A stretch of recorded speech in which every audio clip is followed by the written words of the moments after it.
दोस्तों, मन में उठ रहे सवालों को कैसे शांत करें, बेचैनी को कैसे शांत करें। इस कहानी में मैं आपको 4 ऐसी आदतों के बारे में बताने वाला हूँ जिसे आप अपने जीवन में अपनाकर एक अच्छी ज़िंदगी जी सकते हैं और अच्छे कामों में अपना जीवन व्यतीत कर सकते हैं। अगर आप इस कहानी को शुरू से लेकर अंत तक सुनते हैं तो यहाँ पर बताई गई 4 बातें आपकी ज़िंदगी को बदल कर रख देंगी। तो चलिए कहानी की शुरुआत करते हैं।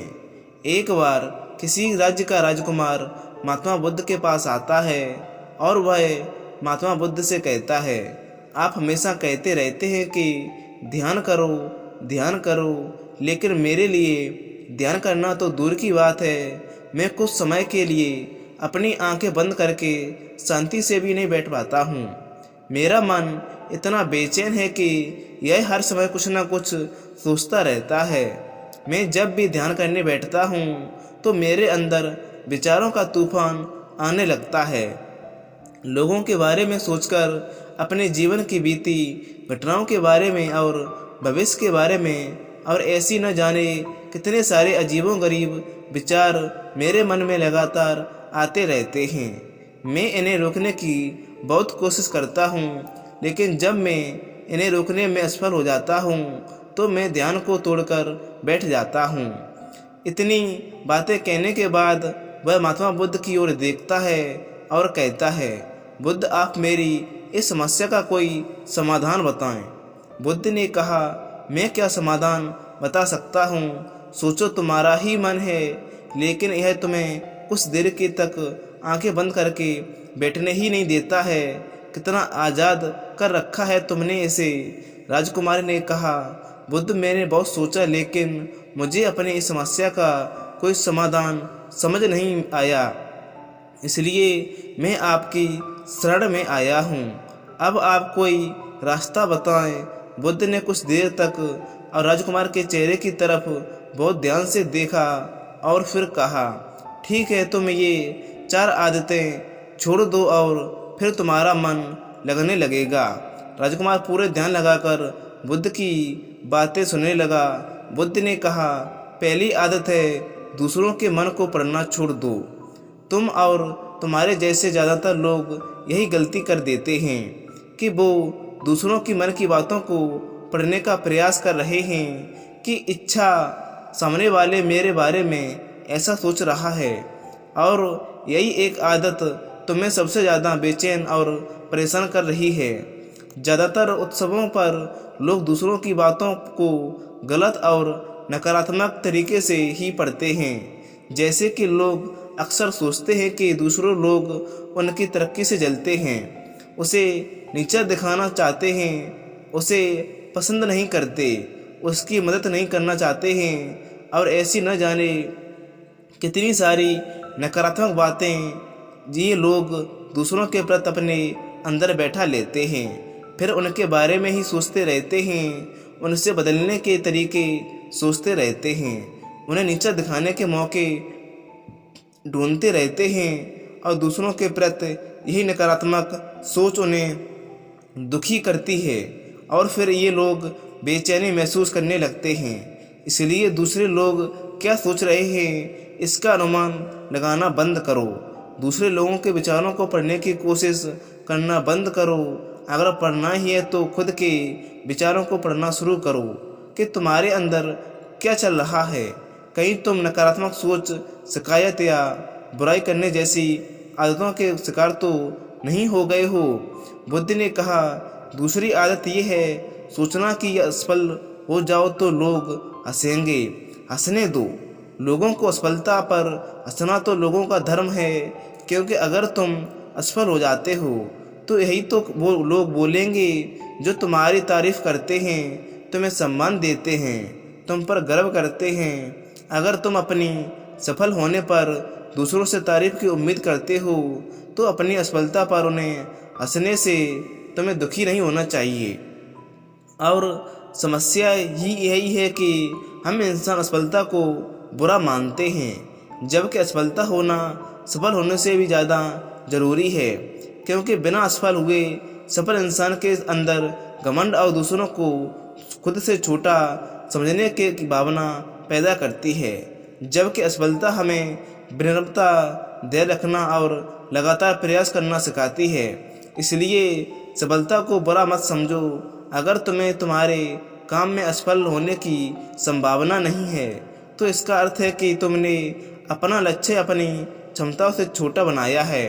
और अगर लोग तुम पर हंस नहीं रहे हैं, तुम्हें ताने नहीं मार रहे हैं, तुम्हारी बुराई नहीं कर रहे हैं, तो तुम अंदर से ही मरे हुए हो। तुम अपने मानसिक सीमाओं से बाहर जाकर कुछ नया करने का प्रयास नहीं कर रहे हो, क्योंकि असफल भी वही होता है जो कुछ नया करने की कोशिश करता है। और एक बात हमेशा याद रखना, अगर तुम्हें तुम्हारे अंदर असफल होने का साहस नहीं है, तो तुम कभी भी कुछ बड़ा लक्ष्य हासिल नहीं कर सकते हो जो तुम करना चाहते हो। इसलिए असफल होने से और लोगों के हंसने से डरना बंद कर दो। बुद्ध ने आगे कहा, तीसरी आदत, समय को काटना छोड़ दो। लोगों को लगता है कि वो समय को काट रहे हैं, लेकिन असल में समय हर बार उन्हें काट रहा है। लोगों के द्वारा समय को व्यर्थ के कामों में बर्बाद करने का केवल एक ही कारण होता है, और वह है कि उन्हें लगता है कि उनके पास बहुत समय है, जबकि सच्चाई यही नहीं है क्योंकि उनसे पहले वाले लोगों को भी यह लगता था कि उनके पास बहुत समय है, लेकिन उन्हें पता ही नहीं चला पाया कि कब समय बीत गया और उनका बुलावा आ गया। और जब तक उन्हें अपनी गलती का एहसास हुआ, तब तक उनके समय हाथ से निकल चुका था। बस पश्चाताप रह गया था कि सारा जीवन व्यर्थ के कामों में बर्बाद कर दिया है। और फिर वो चले गए इस दुनिया से बिना दुख को जाने, बिना इस दुनिया की सच्चाई को समझे। इसलिए जब तक यह जीवन है, इसे अच्छे कामों में लगाओ, खुद को जानने में, दूसरों की मदद करने में, लोगों को यही सही राह दिखाने में, मानवता के कल्याण में। और दूसरी बात, समय को बर्बाद करने से आज तक किसी को खुशी नहीं मिली है। हालांकि समय काटने से तुम्हें क्षणिक खुशी तो महसूस हो सकती है, लेकिन जब तुम्हें होश आता है और तुम देखते हो कि कितना सारा समय बर्बाद किया जा चुका है, तब तुम्हें खुद को क्रोध आता है और तुम पश्चाताप के भाव से भर जाते हो। और फिर यही पश्चाताप का भाव तुम्हारे अंदर तनाव पैदा करता है और तुम बेचैन हो जाते हो और लगातार अपनी उस गलती के बारे में सोचते रहते हो। फिर तुम्हारा किसी भी काम में मन नहीं लगता और तुम उदास होने लगते हो। और यही चक्र लगातार चलता रहता है। जिसकी शुरुआत हुई थी उस समय से काटने से। इसलिए समय को काटना बंद करो और वो करना शुरू करो जो ज़रूरी है। बुद्ध ने आगे कहा, चौथी आदत यह है, यह सोचना छोड़ दो कि मुझसे बड़े बड़े लोग नहीं कर पाएंगे तो मैं कैसे कर पाऊंगा। असल में दूसरों से खुद की किसी भी चीज़ को में तुलना करना व्यर्थ की बात है। सबकी परिस्थितियाँ अलग हैं, सबकी सोच अलग है। और क्या हुआ अगर दूसरों ने नहीं कर पाया, तो हो सकता है कि तुम ही कर जाओ, क्योंकि अक्सर वही लोग इतिहास रचते हैं जिन्हें उम्मीद नहीं होती। और फिर हो सकता है कि जिसे तुम बड़ा समझ रहे हो, जिसके लिए तुम सोच रहे थे कि उसने बहुत मेहनत की है, बहुत प्रयास किया है, उसने कभी उतना प्रयास नहीं किया है कि केवल मेहनत करने का दिखावा किया हो। क्योंकि वो ज़्यादातर लोग कभी उतनी मेहनत करते ही नहीं हैं जितनी उन्हें अपने लक्ष्य के प्रति करनी चाहिए, और दूसरे लोगों के सामने यह दिखाने का प्रयास करते रहते हैं कि मैंने तो कुछ बहुत ही मेहनत की थी, लेकिन मेरी किस्मत ही खराब थी।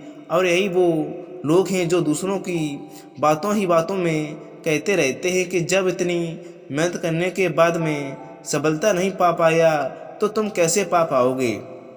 लेकिन अंदर ही अंदर यह इस बात को जानते हैं कि उन्होंने कभी उतनी कोशिश नहीं की थी जितनी उन्हें करनी चाहिए थी। ये बस दूसरों की नज़रों में अपनी इज्जत बचाने के लिए और इस डर से किसी कहीं दूसरा व्यक्ति इनसे आगे ना निकल जाए, यह अपने अधूरे प्रयास से घबराते रहते हैं और दूसरे को डराते रहते हैं कि जब मैं नहीं कर पाया तो तुम कैसे कर पाओगे। इसलिए किसी दूसरे असफल व्यक्ति को देखकर यह सोचना छोड़ दो कि तुम यह सफलता नहीं कर पाओगे। बस तुम अपना सर्वश्रेष्ठ प्रयास करो और बाकी सब समय को छोड़ दो। बुद्ध ने आगे कहा, अगर तुमने ये 4 आदतें छोड़ दी तो तुम्हारा मन एकांत और शांत हो जाएगा और फिर तुम जहाँ चाहते हो वहाँ अपना मन लगा सकते हो। इतना कहकर बुद्ध मौन हो गए और राजकुमार को भी समझ आ गया कि उसे क्या करना है। उसने मन ही मन उन 4 आदतों को छोड़ने का निश्चय किया और बुद्ध का धन्यवाद कर वहाँ से चला गया। दोस्तों, इस कहानी से हमें यह शिक्षा मिलती है कि हमें यह नहीं सोचना चाहिए कि लोग मेरे बारे में क्या सोच रहे हैं। अगर मैं कोई काम करता हूँ तो लोग इसे काम को लेकर हंसेंगे। इसके अलावा हमें अपना समय व्यर्थ बर्बाद नहीं करना चाहिए। इसके अलावा हमें किसी भी यही नहीं सोचना चाहिए कि अगर किसी व्यक्ति से कोई काम नहीं हो पाया तो मैं उसे नहीं कर पाऊँगा। दोस्तों, आप मेहनत से किसी भी काम को कर सकते हो तो कोई भी काम छोटा या बड़ा नहीं होता है और एक एक दिन सफलता मिल ही जाती है। तो दोस्तों, इस कहानी से हमें बहुत कुछ शिक्षा मिलती है। अगर आपको इस कहानी से जो शिक्षा मिली है वो कमेंट द्वारा ज़रूर बताएं और कमेंट करके बताएं आपको ये कहानी कैसी लगी है। अगर आपको ये कहानी अच्छी लगी है तो वीडियो को लाइक और चैनल सब्सक्राइब जरूर करें। तो नमस्कार दोस्तों, मिलते हैं आपको नेक्स्ट वीडियो में। हाँ दोस्तों, अगर आप भगवान बुद्ध को मानते हो तो कमेंट बॉक्स में नमो बुद्धाय जरूर लिखें, क्योंकि नमो बुद्धाय लिखना मेरे लिए बहुत ही लाभदायक होता है और मैं भगवान बुद्ध को मानता हूँ। तो दोस्तों, नमो बुद्धाय।